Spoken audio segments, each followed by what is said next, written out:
This is the morning of the 30th clip on CNN, written by David Goldman, GOLDME, and published on the 30th of October. This is the 30th of October. You see a photograph of that short, fat slob with Jinping. Trump isn't a whole lot taller. Maybe he doesn't have his elevator shoes on. Who knows? Titled, Trump's Big Concession to Jinping is Loaded with Red Flags. President Donald Trump made an extraordinary concession in his landmark deal with Chinese leader Xi Jinping Thursday, in exchange for promises that China will crack down on fentanyl. The United States will shave 10% off the tariffs it charges on Chinese goods. What's Trump going to do if the Supreme Court rules that his tariffs are not constitutional and they all have to be gotten rid of?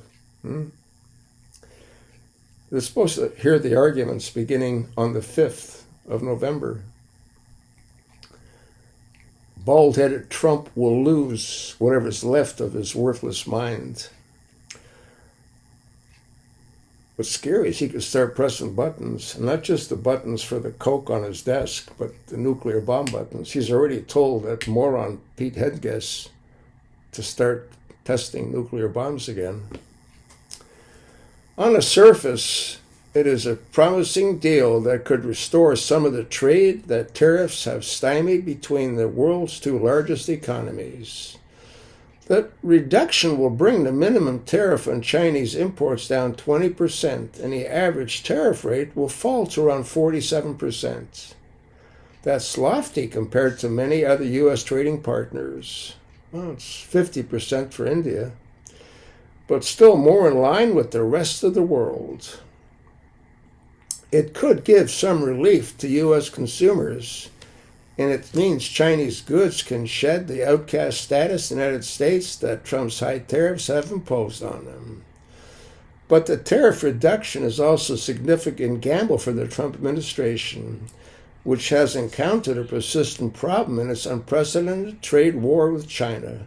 Trump has been bested by Xi in the trade war at every turn. Even the fact that they met in person Thursday means Trump has already given Chinese demands, and a history has proven to those on-again, off-again deals. It is not clear the United States will get anything serious back by giving in on fentanyl tariffs.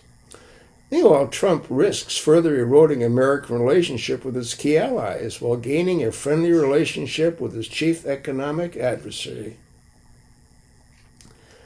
What happens when the Supreme Court gets rid of his tariffs, Trump is betting this time will be different. History suggests otherwise. China's successful fight against Trump. Trump wanted four main outcomes from his tariff on China: reduction in fentanyl coming to the United States, a return of manufacturing to the United States, restoration of the balance of trade, and the sale of TikTok U.S. assets. The administration has made real progress on all four. China has pointed to strong actions it has taken towards preventing the export of foundational chemicals used to make fentanyl. Dozens of companies have promised multi-billion-dollar investments in U.S. manufacturing.